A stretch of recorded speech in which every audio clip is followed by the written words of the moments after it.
So বন্ধুরা আমরা এখানে খেয়ে নিচ্ছি। দেখো ওই তরকারিটা একটু ইসে করো। কি কি রান্না হয়েছে এখানে? হলো চান্দা মাছের চচ্চড়ি, এখানে মাছের ভাজা।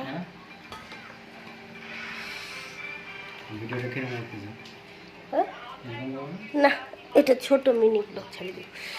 দেখো এখানে মাছের ভাজা, এই যে দেখো এখানে মাছের তেল। অনেকদিন পর খাচ্ছি। আর দেখো ঘরের কি অবস্থা, চারিদিকে জিনিসে ভর্তি, কারণ ওই ঘরে একটা কাজ হচ্ছে, তাই জন্য এই ঘরে সব জিনিস আনা হয়েছে রান্নাঘরে। সো চলো খাওয়া দাওয়া করি। চালু করনি